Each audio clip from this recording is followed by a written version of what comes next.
मुंडे या ठिकाणी आले होते भेटायला त्यावेळेस. बस झाला त्यांना जेवू द्या, जेवून घालू द्या, बाबाचा प्रसाद घेऊ द्या. महाराजांना या संदर्भात जे समजा अमानुष हत्या झाली, मारहाण झाली, याचे काही इथं फोटो इथं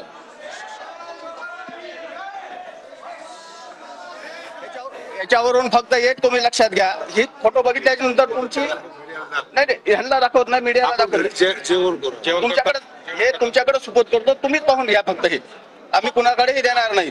त्याच्यावरून म्हणजे ते आरोपीनं किती कशा माणूस हत्या केली ही तुमच्या लक्षात येईल आणि ह्या बाबतीत तुमची प्रतिक्रिया नंतर आम्हाला काय ती कळवा.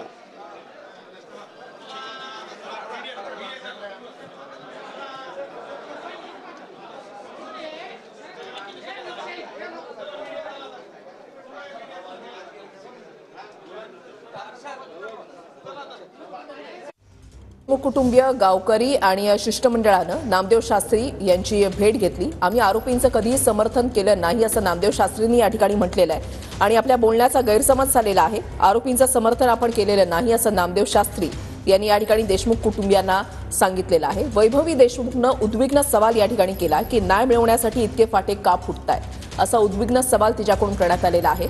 वडिलांच्या अंगावर किती घाव होते हे आपण सांगूही शकत नाही असं तिने या ठिकाणी नामदेव शास्त्रींना म्हटलेलं आहे आणि त्यावर नामदेव शास्त्रींनी असं म्हटलं की आम्ही आरोपींचं समर्थन कधीही केलेलं नाही आणि बोलण्याचा गैरसमज झालेला आहे असं नामदेव शास्त्रींचं म्हणणं आहे.